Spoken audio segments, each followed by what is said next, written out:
Pai do Senhor, amados irmãos, estamos hoje começando aí mais uma lição da Escola Dominical e a lição número 11, cujo título é Missões e a Igreja Perseguida.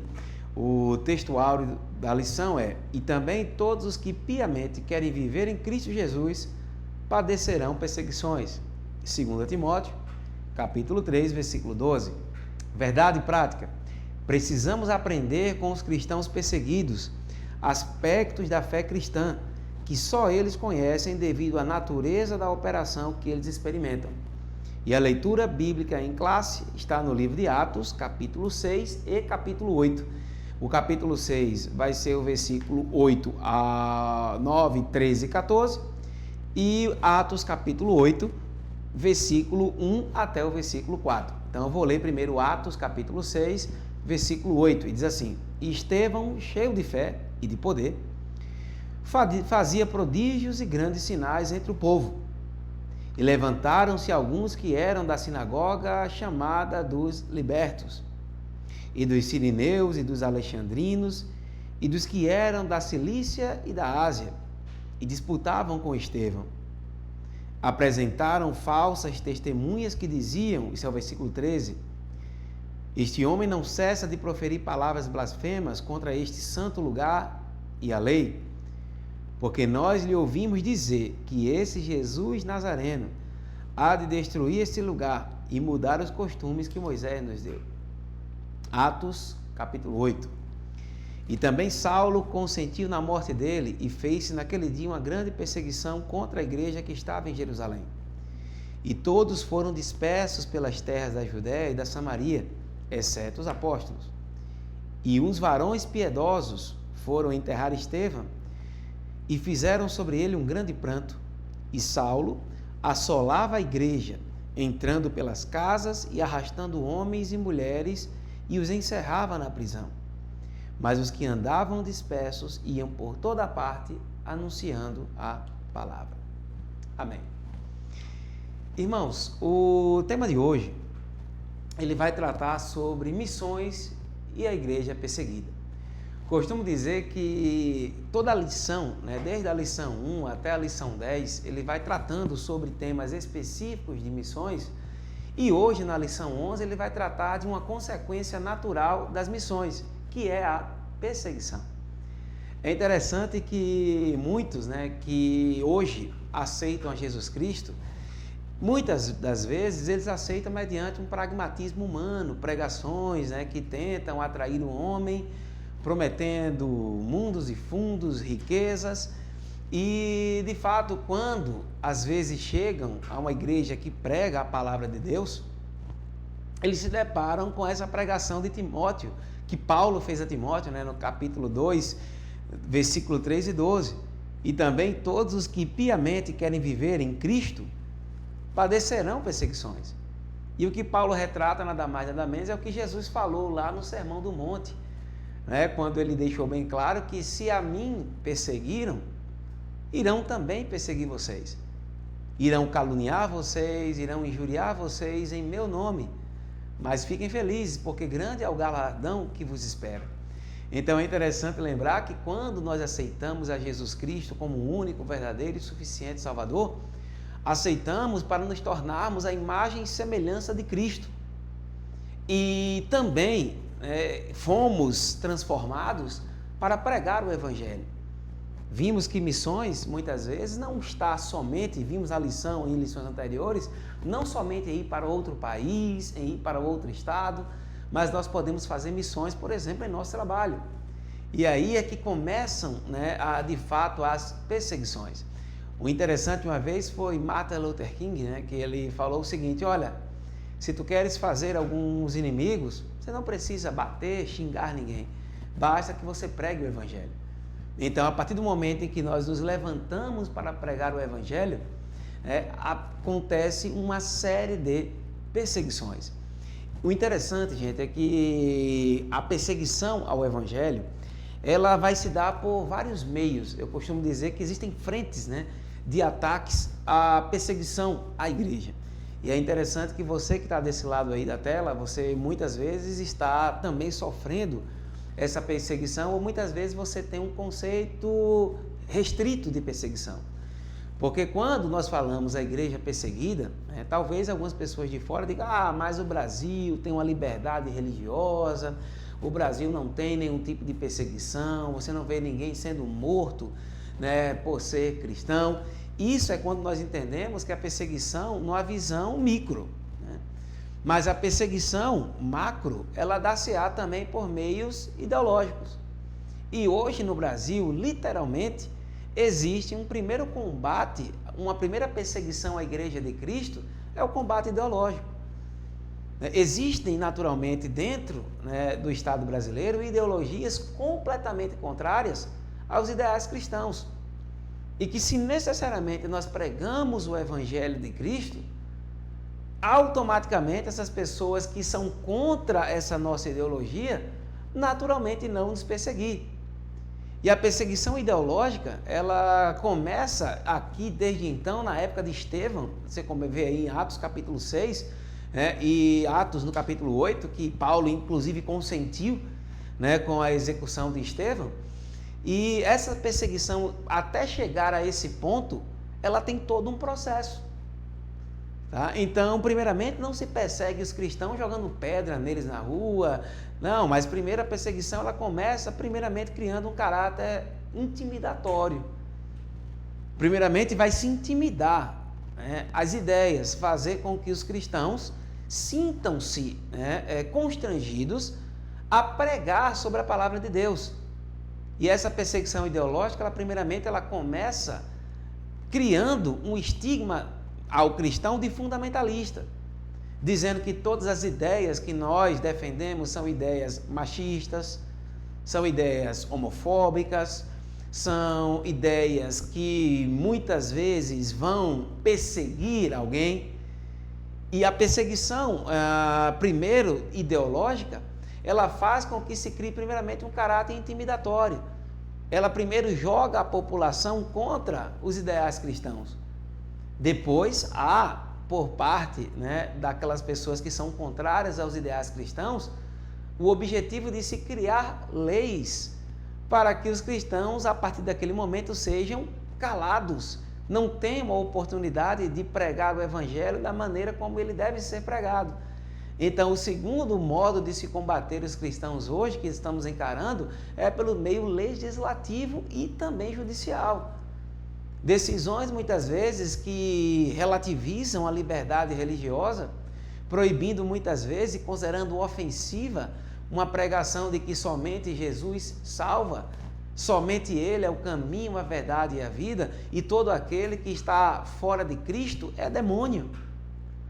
E qualquer tipo de pregação como essa, naturalmente, vai gerar uma perseguição intimidatória, legislativa e, obviamente, haverá um tempo em que será proibido pregar sob pena de prisão. E é aí que nós estaremos comprovando a palavra de Deus.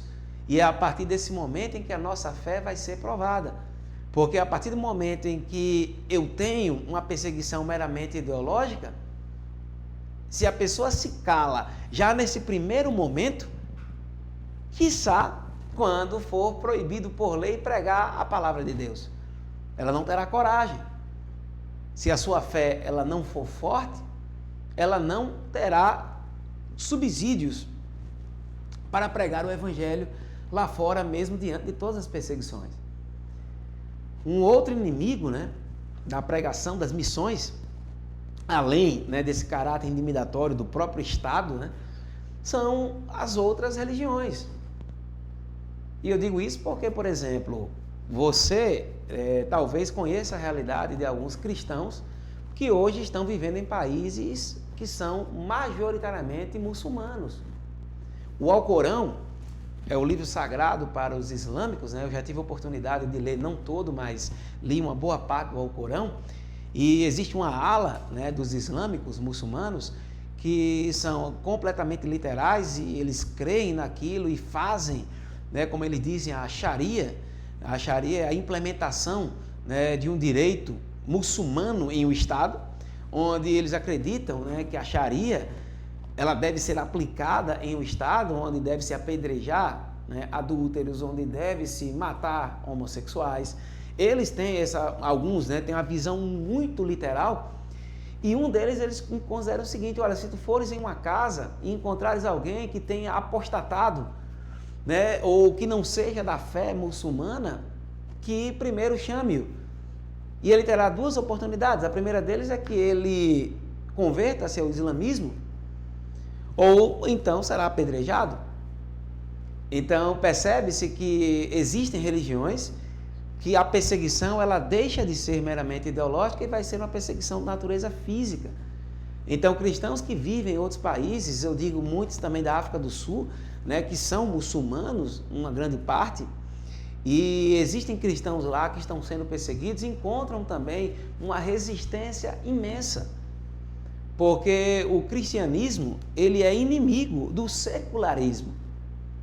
Quanto mais a cultura do pecado torna-se natural nos tempos modernos, mais natural também se torna o pecado. E os cristãos que pregam contra tudo isso que se faz, contra tudo isso que se fala, naturalmente são vistos como retrógrados, fundamentalistas.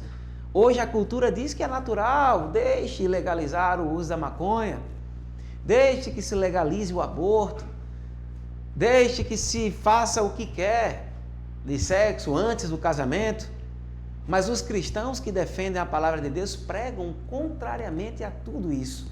E é natural que, se estamos contra a correnteza, iremos ter que lutar para permanecermos contra ela. É muito mais fácil seguir o curso do secularismo, é muito fácil fazermos discursos, né, que nos tornem queridinhos lá fora. É muito fácil, é muito cômodo. O difícil muitas vezes é nadar contra a correnteza, é fazer muitas vezes aquilo que o mundo, né, é dizer não àquilo que o mundo sempre diz sim e não coloca qualquer tipo de limitação. Então, quando nós cristãos estamos imbuídos dos verdadeiros propósitos, nós não teremos medo, como no início da igreja de Atos, os apóstolos, depois que viram e ouviram a Cristo ressurreto, eles estavam dispostos, inclusive, como muitos, os 11 pelo menos, morreram mortes, que a gente chama aqui de execuções, pelo nome de Cristo. E é interessante que as missões, elas vão trazer uma consequência natural, que é a perseguição. John Wesley, uma vez cavalgando, ele parou e escreveu e disse: olha, algo estranho está acontecendo. Faz uma semana em que eu prego o evangelho e ainda não fui apedrejado. Onde é que eu errei, Senhor? E aí, de repente, veio uma pedra, bateu na cabeça dele e disse: graças a Deus. Ou seja, John Wesley ele sabia que não se tem como ser bem-vindo quando se prega o evangelho, mas o evangelho ele precisa ser pregado. Antes agradar a Deus do que aos homens. E o evangelho, ele não agrada aos homens. Porque o evangelho, ele desnuda a depravação humana, ele nos deixa, né, desnudos diante da realidade da nossa depravação. E quando somos pegos com a luz, né, da palavra de Deus, que demonstra todo o nosso pecado, não há como não resistir inicialmente à verdade do evangelho. O evangelho, quando pregado, ele incomoda, porque ele vai fundo no teu coração e ele desnuda os pecados de estimação que muitas vezes nós nutrimos em nosso coração. E naturalmente uma pregação que incomoda é aquela pregação que nos confronta. Uma missão, pregar o evangelho e dizer que Jesus é o único caminho, a única verdade, ele é a vida, é naturalmente um discurso excludente. Se Jesus disse que é a única verdade, que ele é a vida e que ninguém vai ao Pai senão por ele, tudo que se criou é mentira. Cristo é a única verdade. E não se tem como pregar isso e ser bem-vindo no mundo. Mas entenda que nós fomos chamados para pregar a verdade, o evangelho. Doa a quem doer. Ah, mas eu tenho medo de perder amizades. Jesus mesmo falou que veio trazer divisão. Muitas vezes, dentro do próprio lar, haverá uma divisão quando um filho muçulmano, por exemplo, aceita Jesus no lar muçulmano, ele é expulso de casa. E Cristo trouxe para aquele lar a verdade, convertendo o filho, mas ao mesmo tempo ele trouxe ali uma divisão pela verdade, porque não existe unidade baseada em mentiras. O Evangelho é a verdade e muitas vezes ele vai cindir. Não adianta nós criarmos uma comunhão com mentira. A verdade, ela divide, naturalmente divide. É um marco. A partir do momento em que eu digo que Jesus é a verdade, o resto é mentira. É muito simples. Mas é uma simplicidade que o mundo não está disposto a ouvir. Mas nós devemos ter a coragem de pregar essas verdades. E nós percebemos também que no início, após a morte de Cristo, a ressurreição e a sua ascensão, os apóstolos foram perseguidos em Roma. E essa perseguição, aqui o retrato começa por Estevão, na leitura em Atos capítulo 6, e denota, no primeiro ponto da lição, que a igreja ela já nasceu sendo perseguida. E aí, a gente começa aqui tratando da perseguição contra Estevão, em Atos capítulo 6. Depois desse episódio de Estevão, no item 2, a igreja foi dispersada, como consequência do episódio ocorrido com Estevão. Uma grande perseguição aconteceu em Jerusalém e resultou na dispersão dos primeiros cristãos para a Judéia e Samaria. Tanto é que o livro de Pedro, 1 Pedro, ele começa dizendo aos cristãos dispersos, aos cristãos das 12 tribos que estão dispersos, porque eles foram eminentemente perseguidos, mas não se calaram. Foram perseguidos, mas em nada titubearam. E a perseguição cristã, ela é uma realidade. Tá? Então, aqui nós estamos falando de barreiras imensas que nós temos que travar diariamente quando nós defendemos o Evangelho.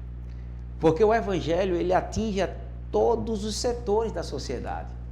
Quando você prega o Evangelho, você vai ferir, literalmente, uma religião de alguém. Você vai ferir a política ideológica de alguém. Você vai ferir a crença, a etnia de alguém. Porém, é necessário que nós lembremos que nós não viemos ao mundo para agradar aos homens. A perseguição cristã na atualidade. Em muitos lugares, ser cristão é perigoso. Tá? Então, aqui no Brasil, graças a Deus, nós temos uma liberdade física de podermos pregar o Evangelho. Nós somos, inclusive, amparados pela lei, que nos garante a liberdade de expressão e a liberdade religiosa, nos garantindo, então, pregarmos o nosso Evangelho sem medo. Entretanto, hoje, existe uma ideologia, geralmente uma ideologia marxista, que luta contra os ideais judaicos cristãos, geralmente, que tentam, através do aparelhamento do Estado, executivo, legislativo e judiciário, tolher o pensamento cristão. Mas é um ledo engano.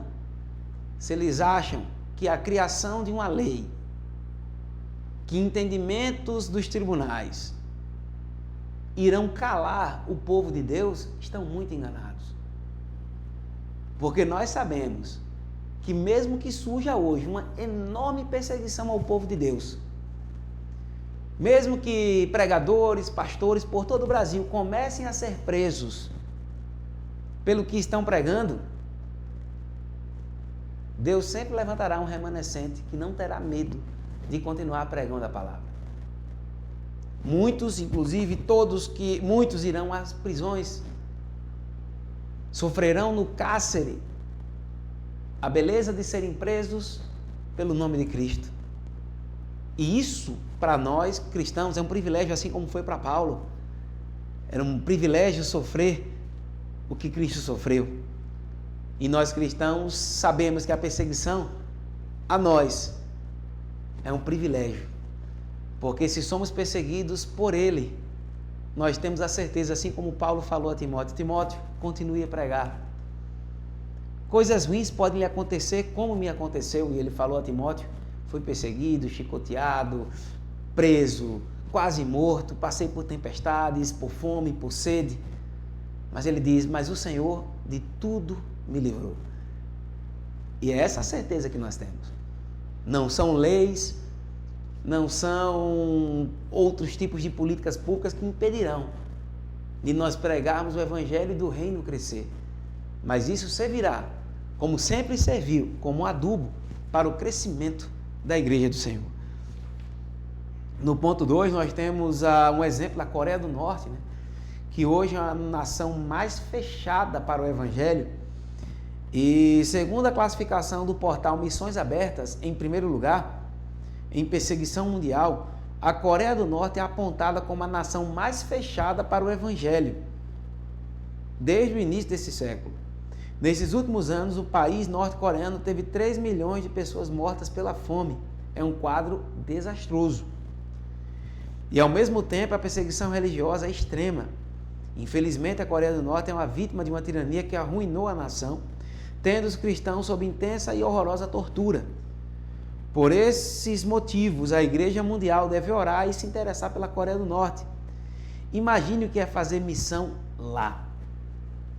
País mais fechado, onde você não pode panfletar nas ruas. Imagina o que os cristãos enviados para lá, quais são as estratégias que o Espírito Santo dá aos irmãos que ali estão para pregar o Evangelho. Então, que oremos para que Deus dê estratégias, né?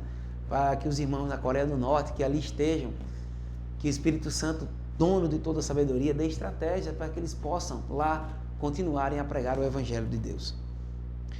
Como ajudar a igreja perseguida? Tá? Primeiramente, é necessário que nós venhamos conhecer a situação, não fecharmos os olhos para uma realidade. Então, eu fico muito triste muitas vezes quando eu vejo próprios cristãos dizendo: aqui no Brasil não há perseguição, aqui no Brasil os cristãos não são perseguidos, é um exagero, né, dizer que estamos sofrendo algum tipo de perseguição. Irmãos, quando a gente minimiza o inimigo, ele vai naturalmente crescer. A perseguição analisada sob o prisma de perseguição física, de fato, estamos longe. Mas a perseguição ideológica, ela acontece a todo momento. E se eu diminuo a importância da perseguição ideológica, eu deixo com que o inimigo cresça e, com o tempo, obviamente, nós estaremos aí sendo perseguidos literalmente, fisicamente, porque nada começa literalmente da modo físico, mas são criados mecanismos ideológicos para depois se cumprir aquilo que eles sempre quiseram, mas que foi preciso todo um percurso, né? Existe um autor muito seguido pela esquerda brasileira, que é Gramsci, e ele diz que a verdadeira perseguição, a ideologia, ela não se vai tomar pela força, né? A esquerda não tomará o poder pela força, mas ela tomará as instituições para que elas possam cumprir com o real objetivo revolucionário. E não é à toa que nós estamos vendo hoje vários meios sociais já estão impregnados com ideais anticristãos, onde em lugares como muitas vezes universidades, principalmente públicas, onde já ouvi relatos de grupos de jovens que fazem cultos, né? Às vezes são hostilizados, ou ideias cristãs não são bem-vindas. Você começa a perceber no executivo, no legislativo e no judiciário que os ideais anticristãos estão tomando conta, e se nós não nos lembrarmos e não nos opusermos firmemente, literalmente nós seremos engolidos. Mas lembrem, não são pelas nossas próprias forças. Temos que ter cuidado, porque a Igreja do Senhor, ela começou sendo perseguida no século IV, quando Constantino ele tornou o cristianismo oficial. A igreja saiu da condição de perseguida para perseguidora. E aí nós temos aí, um pouco mais à frente, lá a Idade Média, onde foi criada aí a Santa Inquisição. E em seguida, né, quando houve a Reforma Protestante, nós não podemos esquecer que houve sim uma Inquisição Protestante. Isso não é algo para nós nos vangloriarmos, nem justificarmos, foi errado, mas é uma prova de que a igreja, com medo da perseguição, ela não pode se aliar ao Estado, sob uma perspectiva de tentar pelo poder do homem, porque o homem, quando o Estado está ao lado, a igreja sai da condição de perseguida para perseguidora. Isso em nenhum momento foi dito por Jesus Cristo. Quando ele diz dar a César o que é de César, os reformadores, né, sempre lutaram pelo Estado laico. Ou seja, o Estado não poderia criar uma religião oficial. E isso é uma ideia da Reforma Protestante. E temos que ter cuidado para que nós não saiamos da condição de oprimidos para opressor.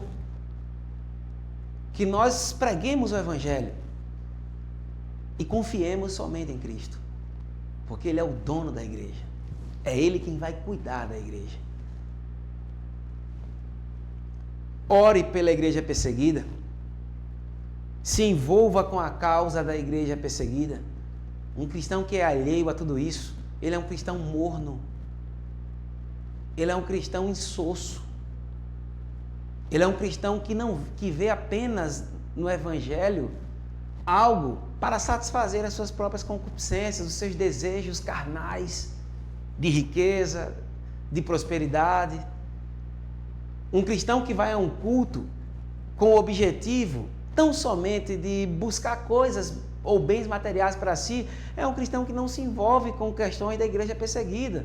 Na verdade, ele nem gosta de pregações que falem sobre pecado, que falem sobre inferno, que falem sobre missões e perseguição, porque ele não está ali para aquilo.